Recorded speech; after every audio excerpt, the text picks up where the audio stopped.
at this point, if you are one of those people, you should go ahead and go as if you were going out in the hall and finish catching up on your reading. Okay, I'll be posting the last study guide later today.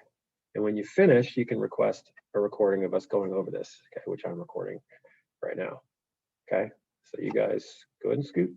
You know who you are. If you've not turned in your study guide, gotta go.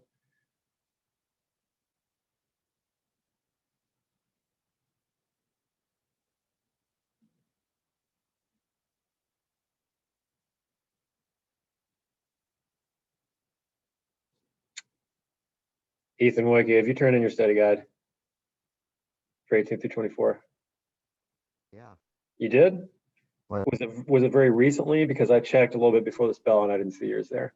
Let me look. I thought I turned in. Hold on, let me look. Did you finish it and maybe forget to hit the turn in button? I know you usually do your work, so. Yeah, that's probably what happened. Okay, I'll take your word for it. That's fine. Okay, and so everybody else here, I believe, has done it. Cool. Okay, maybe we can have a real discussion here. So why don't you guys access your work? Okay, I'm going to talk a little bit about the chapters while you dig that up. So just to touch on some things that you could be. It says I turned it in. Huh. Okay. I turned My bad then. I turned it in yesterday. Okay. Well, that doesn't surprise me. Sorry about that. Ethan did his homework, everybody, just to make that clear. Okay. Right toward the end of the alphabet. I got a little lazy there in a hurry. Okay, so it's stuff about going on about character in this section. We got even more difference, the difference in kind of temperament and personality between Scout and her brother Jem, right? Because Jem is definitely on the verge of like puberty, adolescence, right? Becoming a little bit more of the adult world. And he is struggling with what he sees, right? Scout's still kind of on the innocent side and she's watching what's going on, but she's not emotionally absorbing the full tragedy of it, right? That happened before with Boo Radley. Remember when Jem was starting to get upset because he's realizing that Boo Radley is kind of a sad case, right? Because he's afraid to come outside. Maybe he's kept inside and he realizes they're just kind of messing with him. Because now, and Scout just doesn't feel it on that deep level, right? So here in these chapters, Jem is really starting to see, you know, how horrible his town is in the department of race, right? And Scout is hoping that Atticus is going to win, right? But she's not taking it to this deep emotional level like Jem is because he's becoming more of an adult, right? So if you kind of see any passages, you know, about that and could do a reader's log. I didn't see anybody that done a reader's log for today, but you can always look back to these chapters and even pick up on some things we're talking about here. That's not cheating. You still have to find a passage that's part of that, okay? So in the department of character, right? Scout is not developing as much as a character as Jem, right? Maybe she will eventually by the end of the book, but she's just kind of a kid still, right? Whereas Jem is definitely more dynamic right now because he's realizing things in a more mature way. Okay, and then we are getting kind of closer to, you know, kind of seeing the main themes in the book really come out. Novels, you know, grappling a lot with all the different social structures that divide people, you know, into different kinds of groups. Race, obviously, right? Money, when it comes to, you know, talking about Aunt Alexandra struggling to explain how the Finches are a really old, important family, and they may not have a lot of money right now, but they traditionally have, it sounds like, right? And they've owned land, and she still wants to have the appearance of being a moneyed, important, old Southern family, right? So is that family history kind of mixes in with that. Gender, right? Themes about gender, like does Scout really need to change? Like Alexandra wants her to change and be less of a tomboy, wear dresses, serve tea, and really old-fashioned, outdated gender roles to us, right? But a little bit less outdated in the Deep South, right? Because they kind of have their traditions that they hold on to, and this is the Deep South, you know, a whole bunch of decades ago, better part of a century ago at this point. Okay, and geography, of course, right? You hear them talk about the North like it's a strange place, and, you know, like it's a different country or something. Okay, let's go to the actual questions then. Hopefully you have those there. And I would love to give you guys participation for speaking up, at least putting in the chat, if not speaking up. Always nice to hear human voices. First question was, as Tom testifies, so we've got the actual real trial going on, right? Scout remarks that Atticus explained it to her. She, quote unquote, never understood the subtlety of Tom's predicament. Subtlety means something that's, how can I put it? it's small. It seems minor, but it's important. You know, it's a little bit difficult to pick up on, right? So what's kind of difficult to pick up on about Tom's predicament as being on the stand and explaining what happened? It has to do with racism, right? So kind of a, you familiar with the phrase catch-22? How was Tom when in his encounter with Mayella, and what exactly happened? You could probably tell what happened, and that it's not what she says happened, right? What's the catch-22 paradox, trap, predicament that he's in there? Because he's a black man. You tell me. Take what's the girl's name? The lady. Mayella? Yeah, they take her her word at first, and then because she's afraid to tell the truth, and then when she starts, telling the truth, well, they still don't believe that it was that he was right, but still. Right, and you started with take her word for it, right? If it Yeah. comes to, I mean, nobody else was there, right? Until No. Bob arrives later and claims that he saw what was going on, right? But at least as far as these two testimonies go, they're not going to take the word of a black man over a white woman, right? That's just how it is, right? And so that's a predicament, right? He can't change that, no matter how convincing he is, no matter how much of the truth he's telling.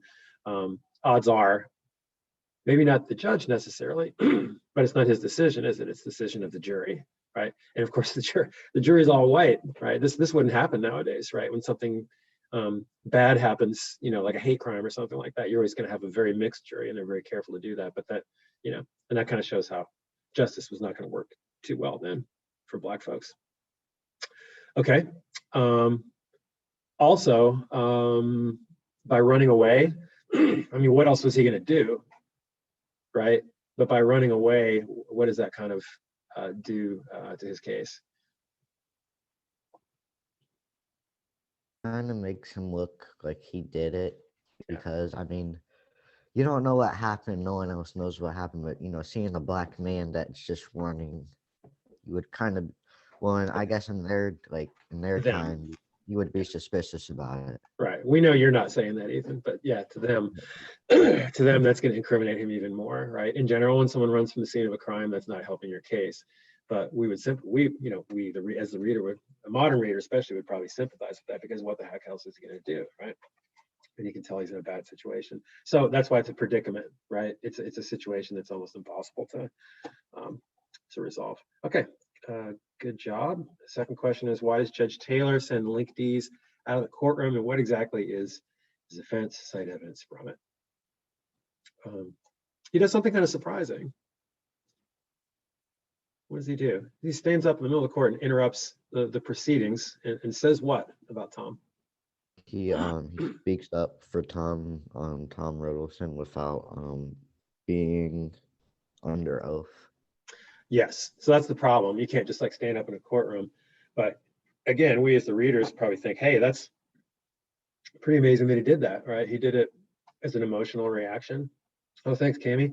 Cami said he says that Tom is innocent and he didn't do anything wrong. He says something else about him too, about his character in general, because he's worked for him on his farm, and he says that he's an honest, hardworking person. So he's trying to be a character witness and say that he's a good guy, didn't do anything wrong. But the judge, unfortunately, can't have him saying that. Can't have it in the testimony. It says that Tom never gave him trouble. Good, that's exactly what he said. Never gave me no trouble, or something like that. He says. But that can't be admissible in the court because no one has called him as a witness. You almost wonder why they didn't call him as a witness.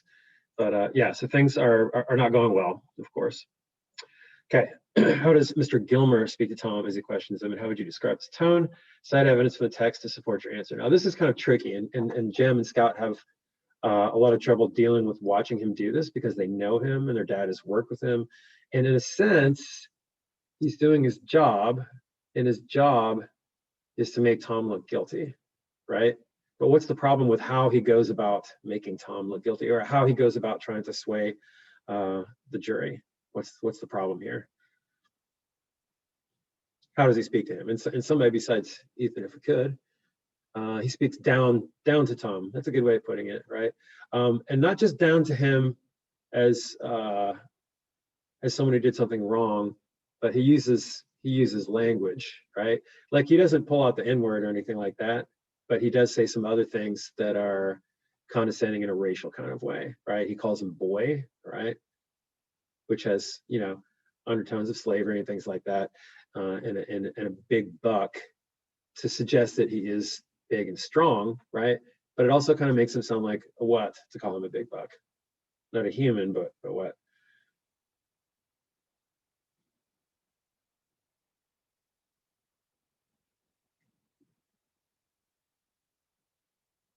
What does big buck sound like? If you call someone a big buck, maybe you don't know the word. A buck's not a human, right? A buck's an animal, right? Animal. He calls Yeah, him like a monster animal. yeah. I believe that, Mr. Page, am I right? That'll be a reference to a horse, right? Big buck. Big buck, probably a horse or a deer. Oh, right. Yeah, a deer with antlers, that kind of. Okay, yeah, of course. Yeah, actually, that's probably what he means, a buck, right? Like a 6-point buck or whatever, it's a male deer. And what that has connotations of is, when you think of bucks, then you think of rutting and animals mating and having sex. And then that suggests that Tom is like an animal trying to get sex from Mayella. And that's what the connotations are. So he's being tricky, right? He's being you don't want to say a good lawyer, but he's being an effective lawyer in that he's making Tom sound guilty with that language, right? But he's not being a very good human being, because he's using race in there when it shouldn't be about what race he is, to indicate whether he's guilty or not. Okay, on to the next one. So 4, what is the difference between Atticus's and Aunt Alexandra's definitions of people who are trash?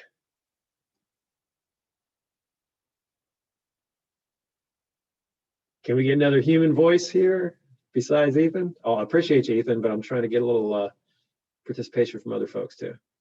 Let's go one at a time. What kind of people does Atticus say are trash? You can give an example or you can give how he defines it.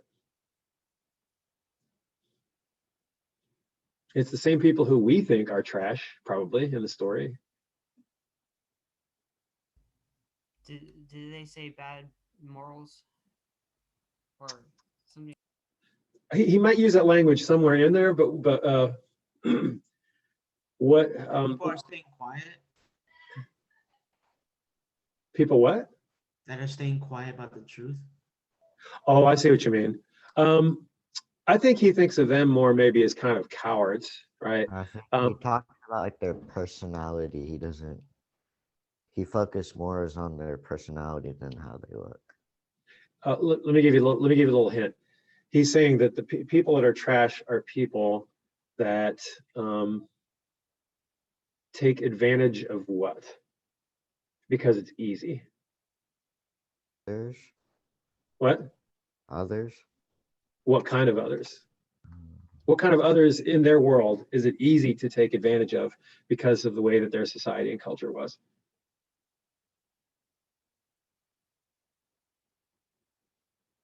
Now that's an easy question. Come on. Who is easy to, unfortunately, who is really easy to take advantage of in their society, in their town, in that part of the South?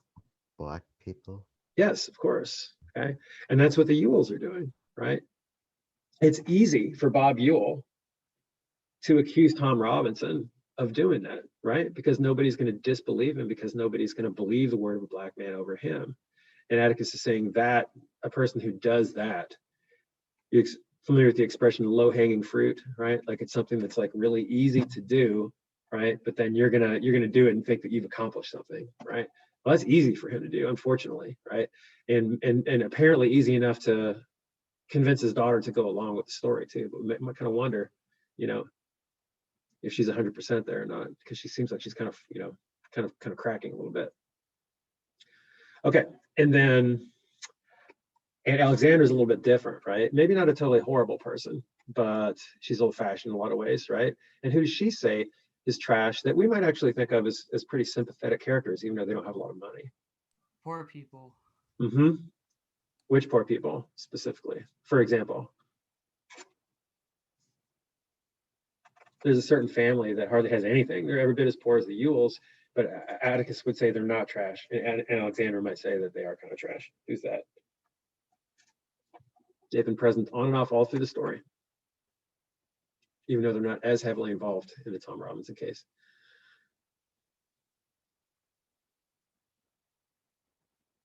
You're forgetting the name. That one kid's family that they invited to dinner. Yep.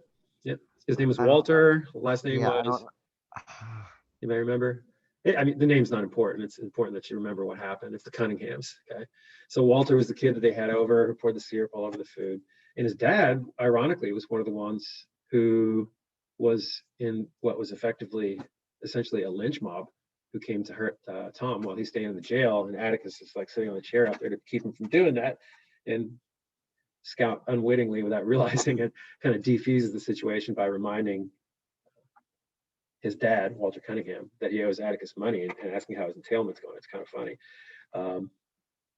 But despite that, Atticus would indicate that those people are not trash, even though that guy kind of like made a move against him and then he stopped, right? And also Anne Alexander, that's the snobby side of her, right? She's saying people are trash just because they're poor. And tons of people are poor because of the depression, right? And tons of people are poor even without the depression. That doesn't mean they're trash, right? This means they're in unfortunate circumstances, which may or may not be partially or at all their fault. Okay, on to number 5. When Jim realizes that maybe Boo just wants to stay inside, what is he suggesting about why Boo doesn't come out of the house? This is where the stories start to kind of intertwine, right? We got a story about Boo Radley, and we got a story about Tom Robinson that we're talking about more about here, right? But because of the way that the Robinson trial is affecting Jim, he starts to think something different about Boo Radley. Can you kind of see what I'm saying there? To avoid the judge and hatred or Prejudice. Yes. Yeah, that would be a specific way of putting it. I think what Jim is seeing is that Jim is starting to get what's called cynical, right? Do you know that word? CYNICAL. Does anybody know the word cynical? What does it mean if you're a cynic, if you're cynical? What do you think about the world and the way the world works and how right and wrong work if you're cynical? Anybody know? Okay, don't know that word. It's kind of like pessimistic, right? Do you know that word? Opposite of optimistic, right? So if you're optimistic, you expect good things to happen. If you're pessimistic, you expect bad things to happen, right? So cynical is kind of a more specific version of being pessimistic, but it has more to do with your view of human beings and the world and how you think things are going to go in general, right? People's intentions and people's morals. And Jim is just kind of feeling, he's kind of feeling his world collapse around him, right? Like he's been a happy person, right? He's a kid, he plays, he has friends, he's a dad who loves him, right? But he's starting to see that his dad might be on the losing end of this. And for that reason, and with everybody, kind of fighting against him and with the motivations they have, that's starting to make him really cynical, right? So maybe Boo Radley, maybe he's starting to feel like he's a little bit like Boo Radley, like he's so frustrated and disillusioned with how the world is working with this Tom Robinson thing that he kind of doesn't want to have anything to do with it either, right? And maybe that's why Boo stays inside all the time. Okay, so they're kind of, stories kind of crisscrossing there thematically. Okay. Look at that discussion prompt a little bit before we go. His closing arguments, Atticus argues that there's one institution where all men are created equal and where the poorest person is treated the same as the richest in the court of law. How does Tom's trial support this point of view? How does Tom's trial contradict this point of view? Is there any evidence that Atticus doesn't believe in the equality of the courts that he proclaims? How does Tom's race force him to take extra measures to avoid guilt in the eyes of the jury? Support your analysis of evidence. So there's a lot of questions there you can answer. Let's just talk about whether or not what's going on in the courtroom seems to support what Atticus says, that all men are created equal, where the poorest person is treated the same as the richest in the court of law. Does that seem to be playing out in Macomb, Alabama, in this courtroom? Ethan's shaking his head. Why do you say no, Ethan? Because you're treating Tom Riddleson than they would for a white person.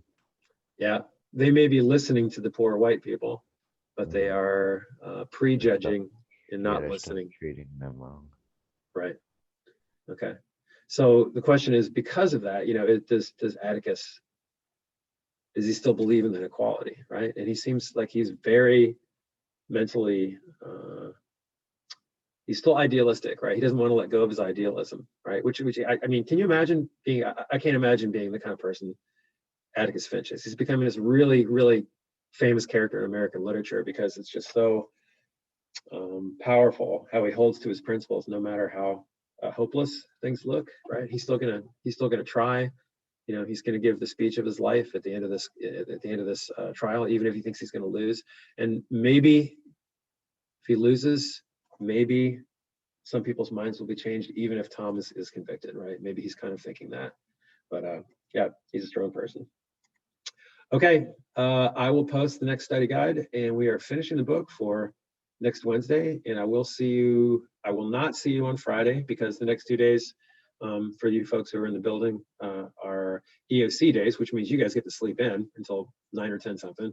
I'm jealous. I'll be proctoring the EOC here for 10th graders. And then we will have class on Tuesday in person. We can kind of touch base while we're finishing up stuff for Wednesday. I really hope you guys do some readers logs, so you can get some extra credit, either to replace or boost up your grade. Okay, so get your grammar lesson done tonight, get your vocab test done, and I'll get that new study guide up, and you can start working on that as soon as possible. Okay, spread your reading out. Thank you for coming. It's good to hear your voices, see your faces. Bye-bye.